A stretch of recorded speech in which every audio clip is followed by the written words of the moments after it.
And now let's discuss ways to unlock liquidity in DERs. So for this, please welcome Simon Phelan, CEO of Hometree.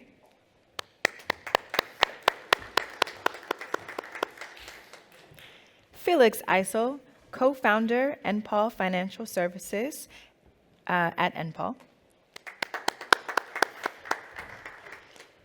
For our lovely moderator, Robina von Stein, principal at Contrarian Ventures. Thank you. Great to have you all here.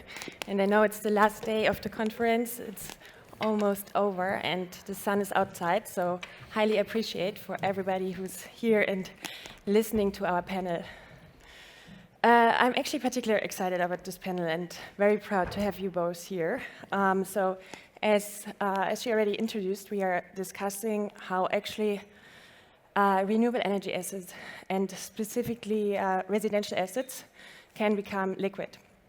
And that's actually one of the biggest catalysts actually for the energy transition is obviously how to bring more capital into green assets. And these two guys are really like pioneers in making this residential assets a tradable asset class. And we're going to unpack today how you're doing this, how the financial infrastructure has to look like in order to actually make it liquid, and how different markets are and what is needed actually to bring this to scale. So I'm happy to have Felix here, who co-founded the Enpal Financial Services, which is the point of sale for lending platforms for installers. And before that, you founded your first hedge fund with 2025. And then you thought you wanted to do something better for the world, or what was the transition? Yeah, kind of like that. I was in a very brutal long-short industry, and at some point I realized maybe I want to do something more constructive in the financial industry, and it was a big coincidence. I ran into one of the founders of Enpal, and we talked, and we were like, okay, let's build this, and then I joined 2 years ago. Awesome, and we are going to discuss what you have achieved since the 2 years you're there shortly. But then let's go to Simon, and he's the founder of Hometree, which you founded out of your home, your bedroom in north of London, 2015, almost 10 years ago. And you initially started with boilers and how to solve like emergency cracks on boilers, right? And what was the transition then from actually moving into this very specific challenge then into also financing, building the financial layer now for residential assets? Yeah, so I started Hometree. I'd worked for 6 years in private equity in London and had come across the US solar financing pioneers like Sunrun and Solar City, and ultimately came to the realization that if we're going to decarbonize residential buildings, fundamentally, whilst it's a hardware and an installation challenge, it's at its core fundamentally a financing challenge, because in effect we're extending the fabric of the grid into our homes, and the consumer balance sheet doesn't have the capital necessarily by and large to finance this enormous CapEx program. And so it became clear to me that embedded financing solutions and clever innovations in financing, such as securitizations, to take low-cost capital at scale into the market was going to need to be a key area of really enabling this decarbonization of this important asset class, which is obviously a significant part of greenhouse gas emissions. And so, that's what got me excited. And as you said, the UK, heating is obviously a more relevant asset than solar. Solar is an important asset for our business today, but we started in heating, and we started actually in the insurance business and have built one of the largest providers of insurance for domestic assets in the UK, and use that to kind of move up the chain into installations, and most recently, over the last 2 years, a full financing offering for all residential renewables in the home. Awesome. So I brought one slide. Sorry. No, I clicked too fast. I brought some slide here for the audience and for you guys. And we created this at Contrarian Ventures in order to look a little bit on the different layers and also to help you think through the capital stack, but also the financial infrastructure. And I wanted to deep dive a little bit with you And obviously we can think about as for every financial asset actually to make it more liquid, we have 3 main layers, right? Like we have let's say the foundation layer, the infrastructure trust layer, which is everything like the ratings, to sanitization, more like MRV technologies, everything which actually help you to build more trust in this asset class, right? And then we have the second layer, which you both are focusing on as a core, right? Like where really capital is flowing. And then obviously the third layer where you go into secondary market. And I would like you both to walk us through now and the audience about how your solutions are basically within this framework working, and also maybe deep dive on the bond, the green bond you have built. So really how you actually managed to go into the capital markets. Starting with you, and then let's talk about, because you both have quite different solutions. So, yeah. Yeah, I mean, with Enpal in its core business, the company has been selling with embedded finance since 2019, and it started with a rental model. So customers are able to basically rent a system for 20 years, and service will be included in that. So, and that's been really that really got the explosive growth going at Enpal. That was a real edge that we had. So that was kind of the baseline of collecting consumer credit and payment data. That was a real asset, and basically at the end doing this public takeout of the securitization, which we did in November. €250 million. I mean, the market likes the German homeowner. I think that was absolutely key. And it's not super easy to get exposure to the German homeowner from a credit perspective, because the German mortgage market is a little bit strange. So that was key, having that data and the market in general being open to the asset class. So do you think it was only possible because Enpal actually also sits on the hardware, owns the hardware, is a completely vertically integrated solution? Yeah. I mean, I don't think it was only possible because of that, but it had many benefits. So Enpal owns the entire stack, basically. Yeah. We purchase directly with a team in China. We have our own installation workforce. The components are pretty standardized. Acceptance protocols of the systems are standardized, and that's obviously a perfect base to bring something like this to the market. It would be much more difficult if it were every acceptance protocol of every system looks different and different components. So I guess that was a key to owning everything, and then basically using that as a jumping off point to building this financing platform. And so how you underwrite basically these green loans then by the own data you gathered over the lifetime of Enpal, which is also more than 10 years old now, I think, right? Yeah, I mean, the underwriting of the end consumer is done by Enpal, and with us, with Enpal Financial Services, we're obviously operating out of the Enpal core business, but giving our financing solution to the entire industry. So every installer in Germany can use our point of sales financing as a white label, we own the process. It's good to have everything under control. Yeah. And Simon, for you, you also secured the first UK debt securitization, asset securitization, last year also. Mm-hmm. Maybe you can walk us through this process a bit, and then we can compare both advantages, disadvantages of both models. Yeah, I think if you step back and think about the residential asset class, there's utility scale renewable projects. Solar, wind farms, nuclear have been financed by the capital markets for many years. These are large-scale projects that a BlackRock, a large institution, can finance a 500 million bond, etc. Yeah, the problem in the resi space is the average ticket value of one of these assets might be £10,000 or euros, £20,000. And so ultimately, the capital markets really struggles to finance such micro assets, because the friction is the fees to set up the type of financing you need are quite burdensome, lots of legal fees, so that ultimately you can build really clean portfolios of assets.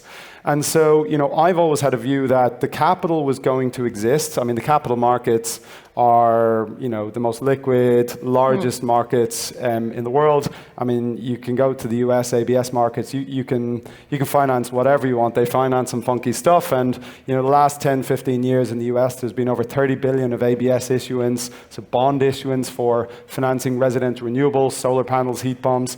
So it's quite clear to me that institutional investors will want this asset class. The problem is BlackRock and CPBIB and Barclays, who financed us, they don't want to go and do the heavy lifting of having to aggregate these portfolios of projects. They need middlemen that can take a sufficient volume of projects to scale. And the challenge in the resi space, as I say, is you need 20,000, 30,000 plus projects per portfolio to probably be able to meet the scale requirement of the capital to bring in the low cost. And low cost capital is really important, because if this is kind of like traditional 11, 12, 15% consumer credit financing, fundamentally, financing any asset over 15, 20 years with that type of that kind of compounding interest rate is insanely expensive. The consumer is paying way more in interest costs over the lifetime of the asset than they would for actually the benefit of the asset itself. So we really need to try and get this asset class down towards mortgage cost of financing, which is why securitizing to the public markets is so important. And so I guess, the Enpal Financial Services guys, us, our view is that the way to crack this is by building a whole of market financing platform. So not just financing our own installs, embedding through a technology system in all the third-party local installers, utilities, and using their distribution to drive demand. That works because the capital markets don't want to go out and build relationships with 100 different local installers. And candidly, the local installers don't have the balance sheets to be able to invest in all these securitization legal frameworks. They probably don't have the kind of compliance setup or the capability necessarily to raise the financing structures. So we went to market. We launched the business in 22. We went to market last year. We raised a 300 million facility, 250 million of senior financing with Barclays, 50 million of mezzanine financing with CPBIB. And then our business, Hometree, is responsible for putting in a 5% equity tranche into an off-balance sheet vehicle. So it's not sitting on Hometree's corporate balance sheet, it's off-balance sheet in SPV. Our only exposure to the assets is the 5% of the equity that we put in. And ultimately the goal is to distribute that money through third-party installers, plus our own installers, on long-term leases and loans, financing solar panels, heat pumps, batteries, etc. And when that SPV or that portfolio has enough cash flows, 200 million of assets, 250 million, ultimately refinance out the Barclays and CPBIB through a public market bond issuance, which is what Enpal did in November, so that ultimately you're selling a portfolio to the public markets. You can decide to keep your equity in and ultimately have a cash flowing asset base for 15, 20 years, or you can decide to sell your portfolio completely and just recycle the equity capital into your next asset. So look, it's a really nice structure in terms of it takes a lot of capital and effort to set it up, but it's a really scalable model now for hundreds of thousands and millions of homes to be financed. And our sense is that the capital markets will ultimately coalesce around a handful of big providers that can take millions of projects to market over the next decade. And I think between Enpal and Hometree, we've kind of been at the leading edge of that in Europe, which is exciting. Yeah, I think you explained it actually very well. Maybe follow-up question here is, so what is the next step for you to actually put your SVB then to the financial market and resell it there? Well, I mean, Enpal have obviously done the public market takeout. We haven't. We're still a private securitization. But ultimately, the name of the game right now for, I imagine, Enpal and for Hometree, and candidly the asset class as a whole, is to evidence that we can be repeat issuers and originate consistently at scale. Like 300 million from Barclays and CPBIB is a tiny number. The reality is they want numbers starting in the billions. For this asset class to exist, it needs to, in the next 5 years, become an annual multi-billion pound issuance asset class. Otherwise, it's going to be quite niche. But the reality is, to decarbonize tens of millions of homes. This is a multi-billion, multi-trillion pound asset class over the next 20, 30 years. So I think that Enpal, players like ourselves, we've evidenced that the demand exists from the public markets to own these assets. The legal structures can be set up to facilitate it. We can build the origination engines. And the next handful of years are really evidencing that we can originate high-quality assets that don't suffer from high default rates, that we're originating good quality credit, and that we can make that really scalable and repeatable. Yeah, maybe to add to that, I think one of the big services that players like us are doing is actually doing this origination, because in theory, especially in Germany, where you have a very strong local banking market, like every homeowner has a relationship with their house bank, as we say, I think that theoretically there is supply for credit for these types of assets, but banks don't have the go-to market to really sit at the point of sale with the installer. And this is what the US has done really well. I think more because there was just no banking market like that. So there was space for players like Goodleap and Mosaic. And I think this is part of the pioneering work that Simon and I need to do, because at the end we're teaching handyman installers how to work with point of sales financing, and this is something new. But it's something that can be done because the auto banks have used this wonderful trick of point of sales financing, of generating lots of demand and getting lots of product out into the market, which don't really serve the planet. So let's use that trick out of the playbook and bring it to something that helps save the planet. And it's such an important point because if you think about the consumer journey, this is a sold product. Very few people wake up in the morning doing cartwheels because they're getting a new heat pump installed that day. It's a complicated product. It's a utilitarian product.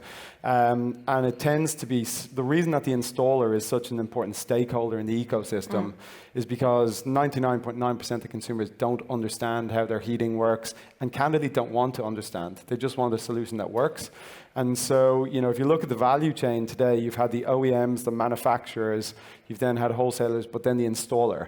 Everything revolves around the installer because the installer is the conduit of the information to the consumer. Consumers know, I like Mercedes, I like Tesla, I like BMW. Very few consumers wake up and say, I like Worcester Bosch, I like Nibay, I like... There's no education. And what they're looking for is to put that trust not in the brand of the hardware, but the trust in the brand of the installer. And, so if you think about that, let's say you've gone through a complicated sale for a heat pump, you've got heat loss calculations, it's taken you a period of time to understand this is the best solution for your home with the right installer. To then leave the home and march down to your local banking branch to educate the bank person behind the room on this is the heat calculations. It's a very clunky consumer experience. And in our experience in the UK, the banks, there's been talk for 15 years that we're just going to open up mortgages. Nobody wants to, certainly in a volatile world like this, if you've got a good rate on your mortgage, you don't want to open up your mortgage for, 10K for a solar system. So embedding financing at the point of a complicated sale, like we mentioned, the auto guys have done so well. I mean, in the UK, over 90% of autos are bought on financing. This category, we're super early in financing these assets. In the US, it's a similar level. It's north of 80% of domestic renewable assets in the US are financed. In Europe, we're early in that, but I think that's the opportunity. 100% agree. I mean, the fastest growing asset class on the green assets is actually in the residential side in Europe, but we don't have yet something like a Goodleap in Europe, which is like European-wide, right? And I think you're really the pioneers here. I would like to go back and really work with you. I mean, you gave already some examples. Obviously, my question is what do we need actually to really scale this up, right? And also, what is the embedded field here, right? You mentioned we need a minimum amount of volume, right? We need the data to underwrite these assets, and then obviously we need the appetite on the capital market. We talked actually just 5 minutes before about how actually the appetite also in the capital market is shifting from I have been really ESG focused to now I want to have real numbers, I want to see my returns. That's getting more and more important for these institutional investors. But at the same time, I read actually, I think this morning, that your round, your green bond round was oversubscribed. So there is a lot of appetite for this distributed assets. Maybe you can elaborate a little bit more on it. Yeah, I think it's in terms of us. I mean, we did 250 million euros roughly of a placement. I mean, that's, as Simon said, that's tiny in the world of investors that buy securitizations compared to the auto market. So I think you wouldn't feel that if one or two investors do a little bit less allocation. We were heavily oversubscribed. And I hope it stays that way. And as the asset class gets larger, it will attract new investors. We just need to hope that we did a wonderful thing of making buying green assets or investing into green companies really cool and something sought after in the capital markets. And we must not lose that. But I think it's time and effort. Us training and teaching installers, increasing the origination volumes we can give to the market, giving them a takeout several times a year, hopefully, like they do in the US, and then I think we're in a good path. And the assets you both are focusing on is at the moment only solar, or are you bundling batteries, EV? No, we're financing solar batteries and heat pumps. The warehouse that you tend to put in place, there tends to be a set of guidelines around what can go into the portfolio and what cannot. And you bundle them, or has like a different... No, we can bundle individual contracts. Primarily, we're finding in the UK at the moment over 90% of solar installations are coming with a battery attached. Yep. We're financing typically the whole solution. One of our kind of most promising selling points to our installer partners, for example, we have the largest solar installer in the UK is our largest financing partner. They're doing quite significant volume with us now every month. They've been able to evidence that by using Hometree Finance, the average order value of their typical purchase has gone from £16,000 to £19,500, because with the financing, the consumer is always taking out the battery and typically taking maybe a larger solar system because they wanted to maximize their kilowattage. And so, for this company, that's a real appeal. They're converting better on the sales side, but they're also increasing their basket size because the consumer is not thinking about this as a 19k upfront purchase. They're thinking about this as a £70 a month. And this is a very unique asset class. If you think about traditional home improvement, financing your kitchen or financing your new vehicle, the capital markets thinks about that as extra debt on the consumer balance sheet. And the Germans tend to finance things less. The US, there's a reason that the US has obviously been such a big market. The US has a higher risk appetite for credit as a consumer base. But what's unique about this asset class is, in a way, the way I think about it is, you're almost in a way securitizing part of that consumer's energy bill. Because let's say you're paying £100 a month. If you install a solar system, a battery, a heat pump, you might actually find yourself in a situation where your new monthly outgoings are £30 a month, right? And so, in effect, it's quite a unique asset class that if you finance the assets over a long enough period, you can find that the energy bill savings actually outweigh the cost of the financing and find yourself in what we call a pay-as-you-save dynamic. And that's a really unique element of this asset class that most consumer categories do not have. Yeah, 100% agree. It actually makes the house better, if you want to put it that way. Maybe to comment on what we're including in our securitization, we also have a 99% battery attach rate, 55% charger, so that's already in there. Okay. We haven't securitized or we haven't taken out the heat pumps, but I'm sure that will follow. And at the moment, we're also, from the Enpal Financial Services perspective, we're also looking at certain new verticals that run around the energetic improvement of houses. So I think the US went a little bit aggressive on that with home improvement loans, a new kitchen and stuff like that. Anything that kind of increases the basket size of these green loans is what we should do. And now, when we think about both of you, where you're going next, like from market expansion, like on the asset side, but then also regional, how do you think about the next steps to scale from from Enpal's financial services perspective, what are the next steps? Yeah, I mean, the key for us at the moment is Germany. I mean, it's a huge market. We have lots of PV and heat pumps to roll out. So it's for me, honestly, right now it's hardcore execution, just originating more, making the system as lean as possible. And then, I mean, the securitization scheme of refinancing these assets is great. But as Simon pointed out in the beginning, this whole system also has great costs that come with it. So there's a lot of counterparties and intermediaries who participate in this, and I think it's not the end of what we can do. And I think Billy Parrish, who founded Mosaic, he had a very great vision in the beginning. He wanted to do this peer-to-peer. So that's a holy grail, and it's probably difficult to execute. But really getting maybe some fixed-rate buyers like insurances, pensions into this game, I think that's the key over the coming years. And what happened with this peer-to-peer approach from Mosaic? It never really took off. Yeah. They sold recently to, I think, Goodleap and Mosaic merged, right? Or not? No. I don't think so. No. I mean, both. The US market it's not a cautionary tale, but it does show some of the challenges. You know, the market got immense scale. Originally, it came through the direct-to-consumer installers like SolarCity and Sunrun. It started to shift towards platforms like Goodleap and Mosaic becoming financing partners for the whole of market. The challenge that is, I think, less, like you asked what are some of the risks here. I think one of the risks that Enpal and Hometree as kind of market pioneers need to hold on to in Europe is we need to make sure that we are very firm around not ruining the asset class for institutional capital to lose belief that this is a great place that they can get returns.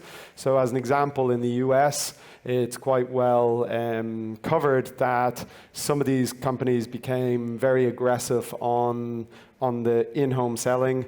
We have quite a strong regulator in the UK. Actually, I think probably one of the strongest in the world in the FCA. It's very difficult to push finance in the home. There's been lots of mis-selling scandals in the past. And so, the regulatory burden in this business is quite significant. And the other piece that I don't think Europe will make the same mistake, because we can't from a regulatory perspective, but the US started discounting the par value of the loans to ultimately come in with lower interest rates. And so what they ended up building was portfolios of loans that actually were trading at 70p, below par, which ultimately means that when interest rates went up, the industry got a bit of a shock. And so, look, I think this is, consumer lending businesses, consumer leasing businesses, these are not software businesses, and I think the category, the climate tech investors in the room or at the conference, there has to be an acceptance that in most of these climate asset classes, these are not enterprise SaaS businesses. These have, they have a consumer cyclicality to it. Interest rates really matter, and regulation and compliance really matters as well. So I think one thing we want to make sure is that we keep all of the stakeholders on side as good actors to build a really healthy kind of asset class. Yeah, I think that's actually a good last word. Some question in the audience? Yeah, I see a hand up. Come on, tell us. I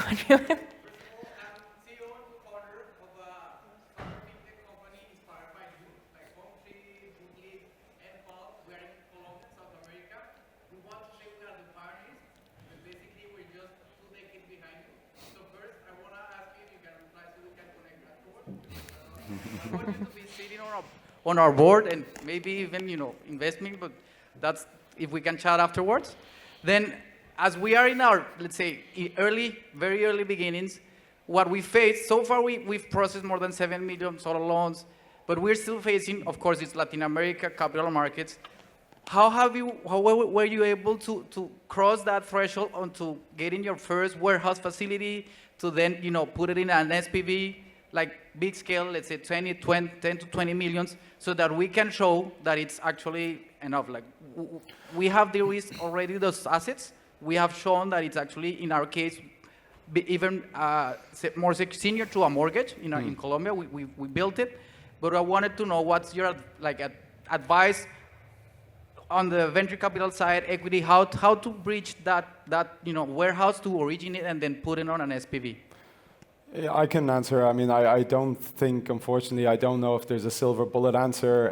The reality is in most fintechs that have a lending element, this is the perennial chicken and egg problem, in that, there's very few lenders that will want to give you a warehouse out the gate, and they'll always want to see more scale of assets and more proof points.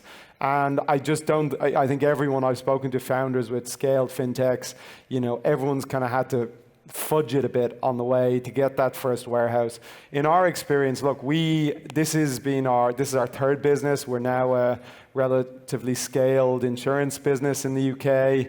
We've a good size installation business. We'd raised 100 million of equity capital. We had institutional investors on our board. We partnered with BlackRock on a corporate debt facility. And so I guess we had a certain scale as a business that when we decided to move into this space, even though we didn't have all of the scale of origination in place, we were able to, I guess, have a meeting of minds with some of the capital markets. So, for example, Barclays and CPBIB, who have both been big players in the US in this asset class and have come into Germany as well. And I think what they were looking for was themselves, because, as an example, Barclays wants to allocate £1 trillion to sustainability by 2030. One of the biggest banks in the world. This is a core mission that they put in their annual accounts. The problem they're having is finding routes to allocate that capital. And so, it was kind of I was 8 years into building Hometree when those conversations started, and they knew that we didn't have all the origination ready and we weren't ready to do a public market takeout within 6 months. But I guess in a sense, they were backing a horse because it's in their benefit to help create this asset class. So conscious, I think we're being wound up, but happy to speak about that at another stage. Thank you. Thank you very much. Thank you.